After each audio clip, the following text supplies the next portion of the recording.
जी बिस्मिल्लाहिर्रहमानिर्रहीम। इय्याका नअबुदु व इय्याका नस्तईन। मेरे तमाम देखने और मेरे सुनने वाले सामाईन और नाज़रीन को इंफॉर्मेशन एंड हिस्ट्री टीवी की तरफ से इमरान भट्टी का अस्सलाम वालेकुम। के दिन इंसान का हिसाब कैसे किया जाएगा? क़यामत का दिन वो दिन होगा जहां हर इंसान, चाहे वो बादशाह हो या आम आदमी, अपने रब के सामने अकेला खड़ा होगा। न माँ का सहारा होगा, न दोस्त का, न माल का, सिर्फ अपने अमाल ही उसके साथ होंगे। अल्लाह ताला कुरान में सूरह यासीन में फरमाता है, उस दिन इंसान के हाथ और पैर उनके अमाल की गवाही देंगे। अगर वीडियो अच्छा लगे तो सब्सक्राइब जरूर करें। तो चलिए वीडियो में आगे बढ़ते हैं। जब लोग हश्र के मैदान में जमा किए जाएंगे तो हर शख्स को उसका अमाल नामा, बुक ऑफ डीड्स, दिया जाएगा।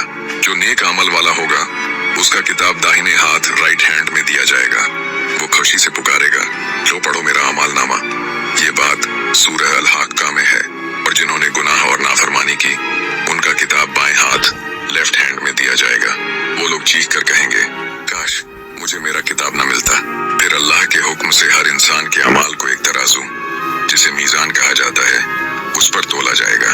अगर नेक अमल भारी पड़े तो जन्नत का रास्ता खुलेगा, और अगर गुनाह ज्यादा हुए तो जहन्नुम का अजाब तय होगा।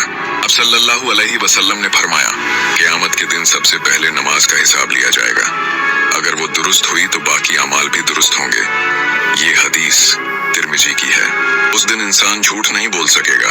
उसकी जबान, हाथ, पैर और जमीन बोलकर उसके अमाल की गवाही देंगे। जो छुपी हुई बातें हैं सब जाहिर हो जाएंगी। क़यामत का हिसाब इंसान को याद दिलाता है कि दुनिया का हर अमल लिखा जा रहा है। हर मुस्कुराहट, हर झूठ, हर दुआ, सब लिख लिया गया है। जो इंसान आज अपने रब से डर कर अमल करेगा उसके लिए वो दिन रोशनी और सुकून भरा होगा। और जो दुनिया की छोटी छोटी लालचों में खो गया उसके लिए वो दिन पछतावे और नदामत का दिन होगा। और फिर एक दिन अल्लाह कहेगा, आज के दिन किसी पर जुल्म नहीं होगा और तुम्हें सिर्फ तुम्हारे अमल का बदला दिया जाएगा। ये सूरह यासीन में है। जी तो दोस्तों, ये थी आज की वीडियो। तो उम्मीद करता हूँ आपको अच्छी लगी होगी। तो इंशाल्लाह फिर मिलेंगे एक नई वीडियो में। इजाज़त दीजिए। अल्लाह हाफिज़। अस्सलाम वालेकुम।